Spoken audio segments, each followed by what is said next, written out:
Et bonjour à toi dans cette nouvelle vidéo. Si tu me regardes ici et maintenant, c'est que tu te situes au niveau de ma playlist Flammes jumelles d'hiver.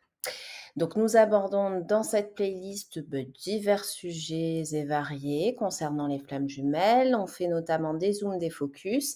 C'est ce que nous allons faire dès maintenant. Le yin et le yang, vs le chaser et le runner. Parce qu'on a tendance un petit peu à se mélanger les pinceaux entre ces différents termes, à être perdu. Donc l'idée, voilà, c'est de pouvoir donner une explication qui peut-être, je l'espère, viendra t'éclaircir les choses ou te confirmer ce que tu pensais déjà. En tous les cas, de ma propre compréhension, de mes propres ressentis, et je rappelle, on parle toujours au conditionnel. Alors c'est parti, on y va. Donc d'un côté le yin, le yang, de l'autre côté runner chaser. C'est bien séparé parce que c'est bien deux choses différentes.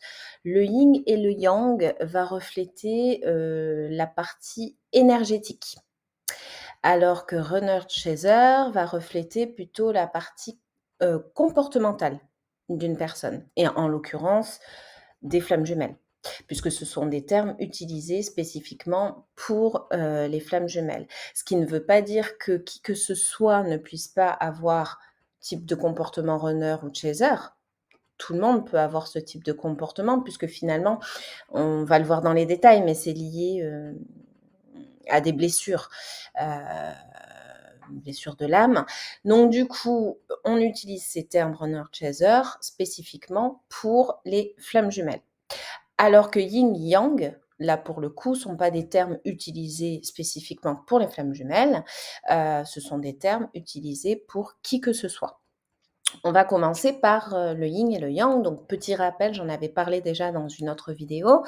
Ils nous viennent du Tao chinois qui nous explique, donc c'est vraiment très résumé, que ce sont deux forces opposées, mais absolument complémentaires. Et donc pour avoir un parfait équilibre, il nous faut ces deux forces finalement. Voilà, et bien dosées. Elles vont pouvoir ainsi contribuer à une bonne harmonie et donc un bon équilibre, comme je le disais, des énergies de la personne, et donc une bonne santé. Donc voilà, donc du coup, c'est bien de l'ordre énergétique comme je le disais. Finalement, ça représente l'essence de la personne. En tous les cas, moi, je l'ai traduit comme ceci: l'essence de la personne, ce qu'elle vibre, ce qui émane d'elle et sa manière du coup de réagir face à un contexte, une situation. De l'autre côté, runner chaser, comme je l'ai dit, donc ce sont des profils finalement, des profils en fonction de leur comportement. Donc du coup, on va dire que ça reflète plutôt l'identité de la flamme jumelle, sa personnalité, son fonctionnement face à une situation, qui elle est. Et donc, du coup, comment elle va agir face aux situations, au contexte. Une fois de plus, c'est mon interprétation, ma compréhension. D'accord? Donc, d'un côté, le yin et le yang, ça va refléter comment la personne réagit face à une situation, alors que runner chaser vont représenter comment la personne agit face à une situation. Agit ou n'agit pas, d'ailleurs. Donc on est bien d'accord que le yin et le yang, tout le monde porte ces polarités, parce que ce sont des polarités énergétiques. Toute personne sur cette terre les porte à des degrés différents, alors que runner chaser sont des termes utilisés spécifiquement pour les flammes jumelles. Et donc, effectivement, il est expliqué, en tous les cas sur la toile, de ce que l'on voit, que les runners sont plutôt yin, polarité yin, et les chasers plutôt à polarité yang. Sauf qu'il est expliqué également qu'il y a des chasers en polarité yin et des runners en polarité yang, à plus faible mesure, mais il y en a. Et pour ma part, peut-être que c'est le cas pour vous aussi, mais ça me paraissait pas crédible parce que dans ma tête, dans mon cerveau, j'avais enregistré comme moi-même. Voilà, je vais prendre l'exemple. Pour ma part, je suis chaser yang. Donc du coup, vu que toutes les descriptions, me correspondaient, en tous les cas en grande majorité, beh, je collais tout de suite le chaser au yang, l'un n'allait pas sans l'autre et inversement, je collais l'étiquette runner à yin, l'un n'allait pas sans l'autre. Sauf qu'une fois qu'on comprend bien que, bah, d'un côté, c'est l'énergétique, c'est la polarité énergétique et que de l'autre côté, c'est le profil, bah, effectivement, tout est possible. Et puis surtout, ce que je tiens à rappeler, c'est qu'on n'est pas à 100 en polarité yin ou 100 en polarité yang. On a tous, comme je l'ai dit plus tôt, des degrés différents. Ce qui veut dire que, imaginons, je prends un exemple très concret. Imaginons, moi je prends mon exemple, imaginons je suis chaser et on va dire que j'ai une polarité yang à hauteur de 60 et 40 yin. Ce qui veut bien dire que, pourquoi il y a ces différents pourcentages, c'est qu'en fonction d'une situation à laquelle, je vais faire face, je vais plutôt avoir mon énergie yang qui va m'habiter, m'animer et me faire donc, hem, agir de telle ou telle sorte, ou à contrario, plutôt la polarité yin qui va me faire, du coup, agir de telle ou telle sorte. J'espère que je suis claire. Voilà, donc certainement qu'en majorité, c'est pas certainement, c'est sûr, puisque si j'ai un degré yang supérieur au yin, ça veut dire que je vais, agir plutôt, enfin, avoir cette énergie yang qui va me dominer. Mais tout en sachant que tout ceci s'équilibre et c'est un petit peu le but aussi sur, pour nous, en l'occurrence en tant que flamme jumelle, finalement pour tout le monde si on veut avoir un bon équilibre, mais pour nous, flamme jumelle, ça fait partie aussi de notre travail, de venir équilibrer ces 2 polarités, heu, pour, heu, pour être bien aligné et avoir un bon équilibre. Ça sera un autre sujet abordé, dans une future, vidéo, très certainement, mais j'espère que j'ai pu, être claire et donc pareil, hein, si on prend l'exemple d'un runner, un runner in, hein, puisque c'est, le profil, qu'on va, le plus connaître. Imaginons qu'un runner in, ait une polarité yin, à hauteur de, allez, 70 et donc yang 30. Ça ne l'empêchera pas de pouvoir, face à une situation, agir, de manière, différente puisque c'est son énergie yang qui prendra le dessus à ce moment-là. Vous comprenez? J'espère que c'est clair. On va continuer, mais voilà, j'ai un petit peu pris le temps, hein, sur cette partie parce que ça porte à confusion. N'hésitez pas de toute façon à revoir la vidéo parce qu'on enregistre les choses sur le moment et puis après ça se dissipe, et c'est normal. Donc n'hésitez pas à revoir, si, le besoin s'en faisait ressentir. Donc maintenant, on va s'attarder un petit peu sur les polarités, yin et yang, de manière à pouvoir, bah, voir, les différences. Donc comme on l'a dit, au départ, elles sont complémentaires, elles sont opposées et complémentaires et donc voilà, j'ai assemblé les choses de manière à pouvoir bien constater effectivement l'opposition et du coup, vous en déduirez la complémentarité. Donc d'un côté, nous avons le yin, de l'autre côté, le yang. Donc le yin représente le féminin sacré, le yang, le masculin sacré. C'est pas donc c'est une énergie, ça n'est pas une personne. Donc il n'y a pas de sexe là-dedans. Voilà pourquoi même si je m'adresse à vous, par exemple chaser, si vous êtes à polarité yang, vous êtes effectivement, imaginons, enfin je m'adresse à vous chaser, imaginons que vous êtes une femme chaser. Si vous avez une polarité yang, c'est OK. Ça représente le yang, le masculin sacré, mais c'est OK. Parce qu'on est sur une énergie, c'est-à-dire que vous avez une dominante d'énergie masculine. Je prends un autre exemple. Vous êtes, là pour le coup un homme yang. Bon, vous êtes un homme, vous retrouvez dans le masculin sacré avec cette énergie masculine, effectivement, qui va dominer. Là-dessus, rien ne vous choquera, puisque, enfin, ça vous paraîtra logique parce que vous allez lire masculin, mais je fais exprès de donner ces différents exemples. J'espère que je me fais comprendre, puisque dans l'énergie, je le répète, il n'y a pas de sexe. Je prends l'exemple d'une femme yin. Ok, elle s'y retrouve féminin sacré, mais on rappelle que c'est une énergie. Je prends l'exemple d'un homme yin. Eh bien, effectivement, il a une énergie du féminin sacré, pour autant qu'il soit un homme. Mais on est OK puisqu'on rappelle que l'énergie c'est de l'énergie, ça n'est pas une personne. OK, maintenant qu'on a dit cela, on y va pour, le descriptif un petit peu, enfin en tous les cas ce qui caractérise. Donc on a une liste de mots. Côté yin, il représente le noir. D'ailleurs au niveau du symbole, hein, du yin et du yang, on a bien le noir avec la tache blanche. Alors que le yang représente, la couleur blanche et on voit bien, au niveau de son image qu'il est blanc avec un point noir. Donc on a le blanc et le noir. Le yin représente la lune, alors que le yang représente le soleil. Le yin représente la passivité, donc il est plus en recul, plus passif, pas trop dans l'action, plus en réflexion. Que le yang est plus dans l'action, il y va, hein. On y va, on agit, on y va. Les yang se reconnaîtront, je suppose. Le yin représente le calme, c'est quelqu'un de plutôt calme, voilà. Ça va bien avec le côté, passif.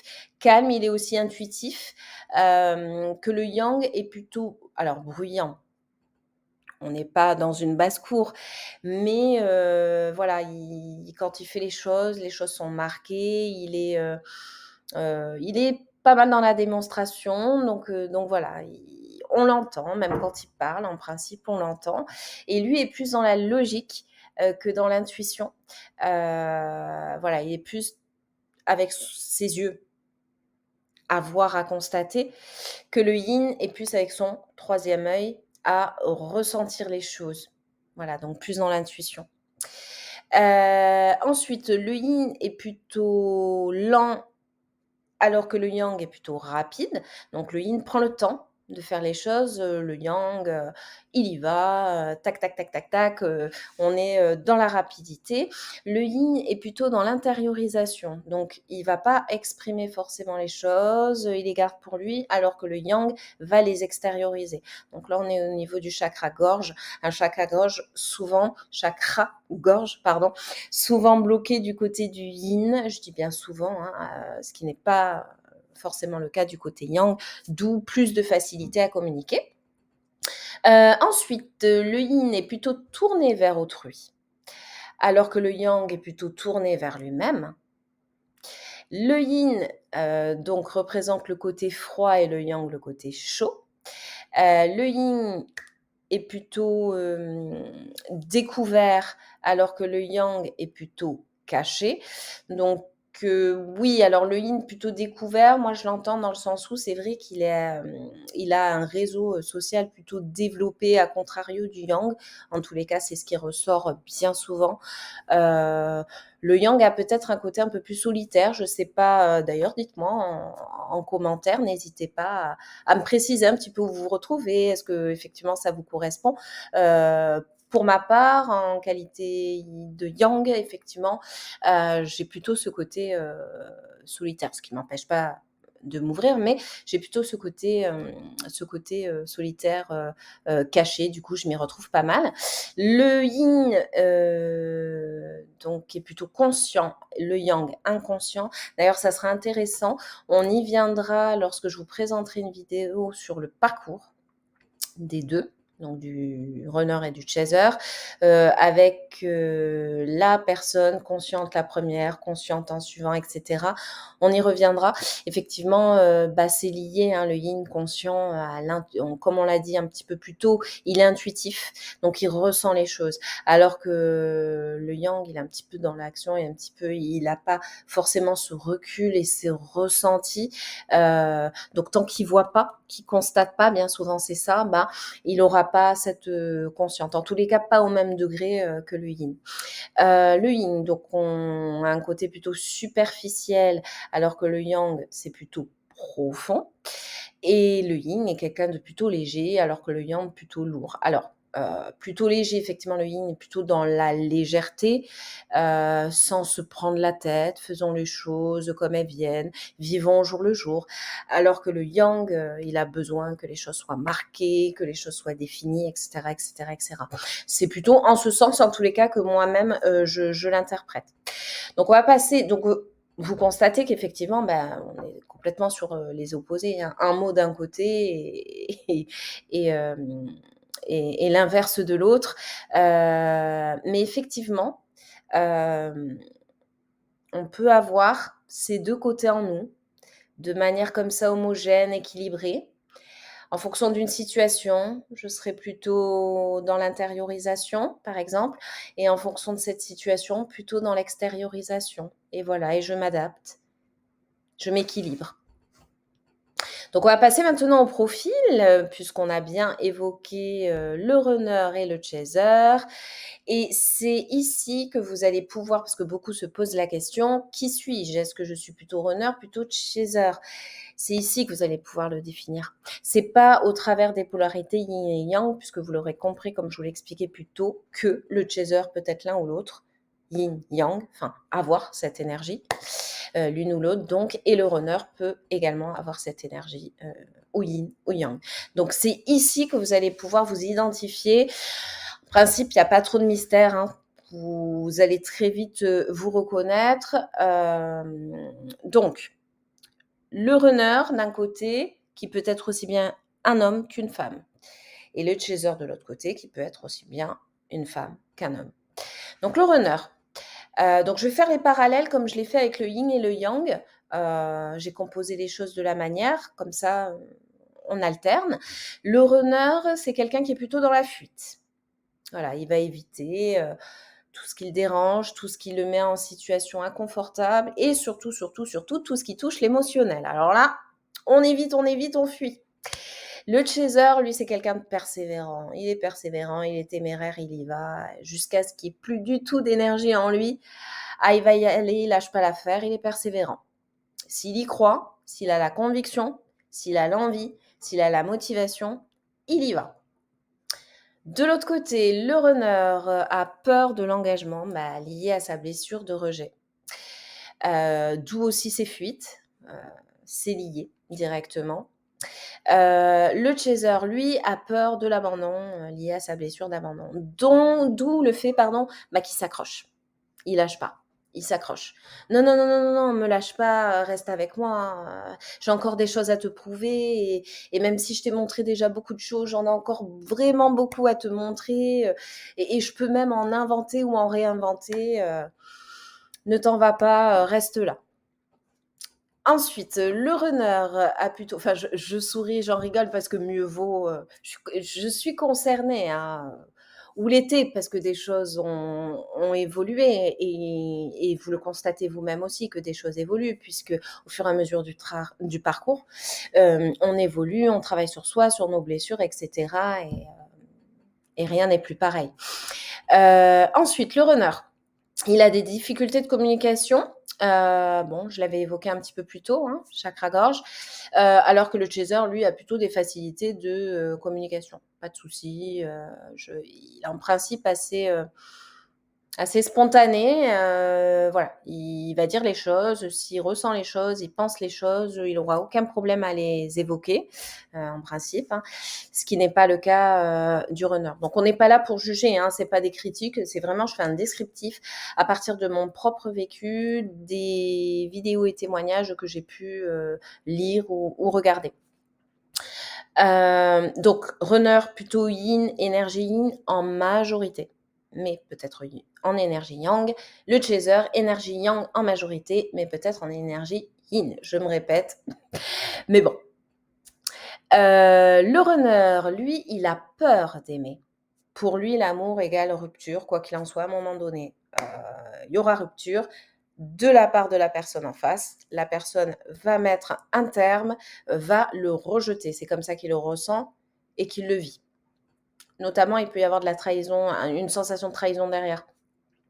Mais voilà. Le chaser, lui, il a peur d'être aimé. Pour lui, amour égale séparation. Quoi qu'il en soit, tu dis que tu m'aimes, mais je sais, j'en suis sûre, j'en suis persuadée, un jour tu vas me laisser. Voilà, donc lui a cette peur, c'est viscéral, hein, cette peur de l'abandon. Mais tout ça évolue bien sûr avec le temps et on arrive à combattre, on va dire, cette blessure, je vous rassure. On y arrive toutes et tous. Voilà. Et donc du coup, c'est assez marrant si on fait le parallèle parce que d'un côté, si on a un individu, on peut se dire un individu qui a peur d'aimer, de l'autre côté, un individu qui a peur d'être aimé, compliqué d'associer les 2, n'est-ce pas? Mais tout est possible. Et ensuite, pour finir, d'un côté, le runner, c'est quelqu'un, qui s'adapte.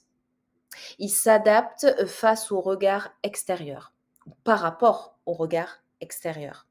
Voilà, éviter des regards négatifs, c'est quelqu'un qui va s'adapter, à toutes les personnes qui l'entourent, que ce soit au travail, ses amis, au sein de la famille, il s'adapte.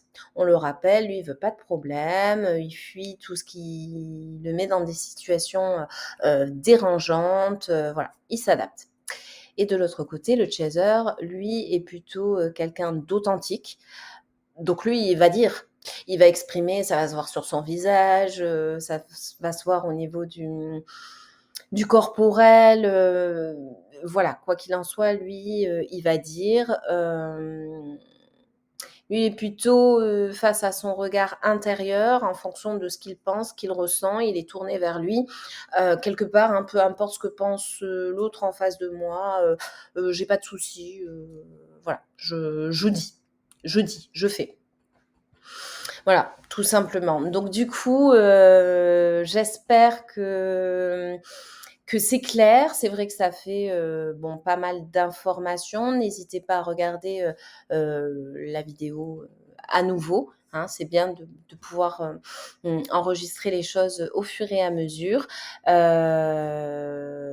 Voilà, j'espère que en tous les cas, que ça vous apporte des compréhensions.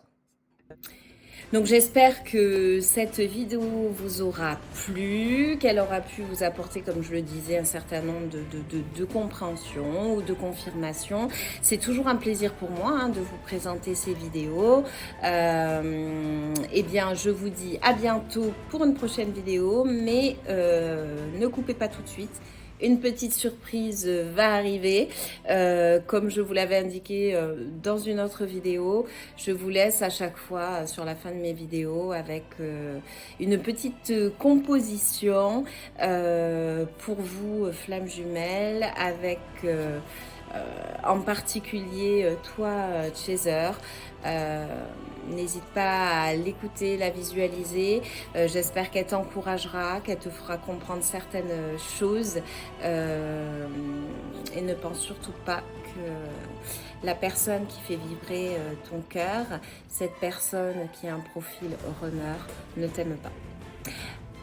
Des bisous et des cœurs et à très vite.